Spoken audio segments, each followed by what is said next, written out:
Welcome to another episode. Today will be a TI-84 Plus tutorial on the most basic functions of this calculator. This video is for the people who are new to this and don't really know how to use it. And you can also hit the description box if there's a specific area that you want to jump into the video. But let's just get started and only do this part if there is nothing saved in your calculator.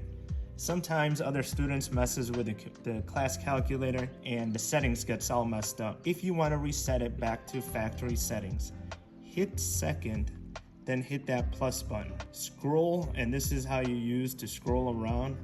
Go down to where it says reset, hit enter on all RAM. It warns you, only do this if there are no programs saved on your calculator, and that will clear it all out.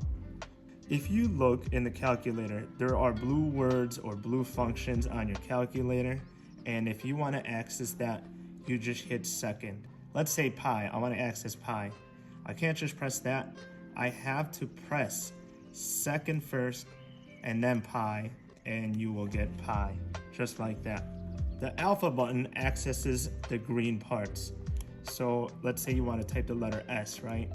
For some reason, then you just have to press alpha first, and then it accesses the green functions of your calculator. If you want to lock it to spell out words so you don't have to keep doing that, press second alpha and you can start typing, which is what I used to do when I was a kid. I would send my friends messages, but you'll need that function later when you get more advanced. Also, don't forget to hit that subscribe button.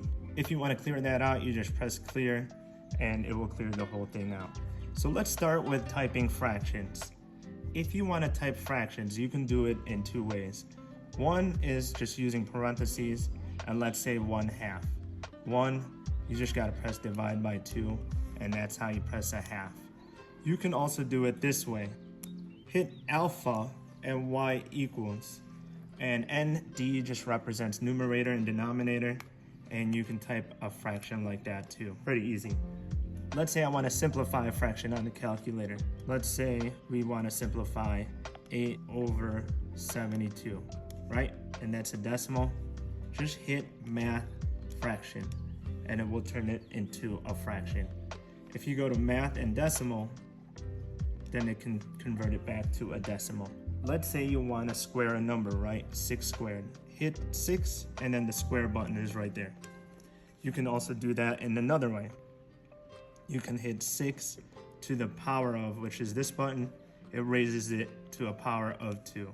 I do want to point out that when you are squaring something that's negative, like -3 squared, you have to put it in parentheses, otherwise it's not going to come out right. So check it out, -3 squared, we know it's 9.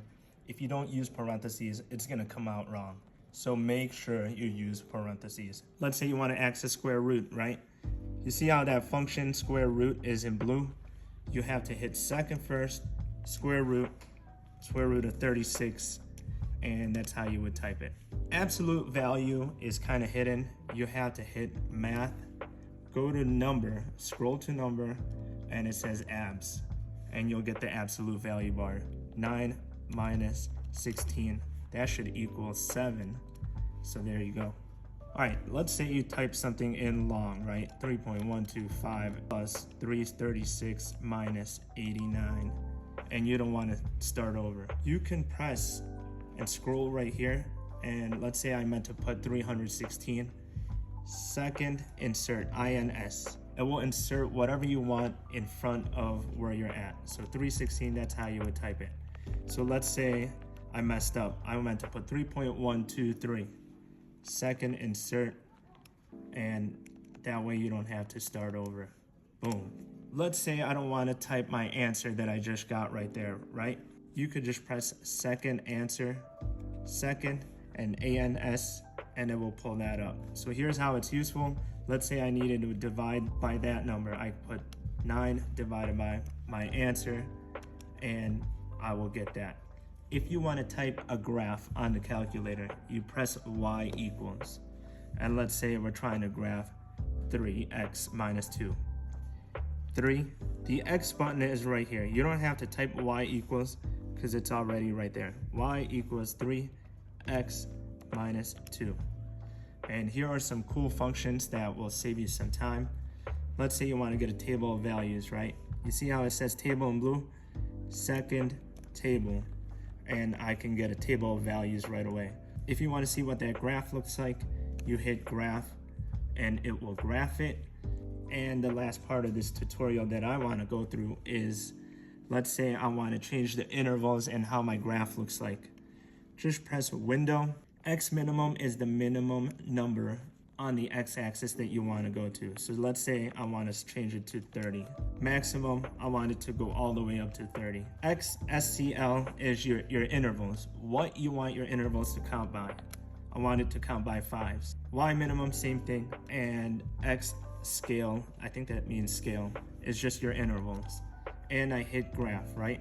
So look, now it's counting by 5s. It kind of spreads out your graph a little more.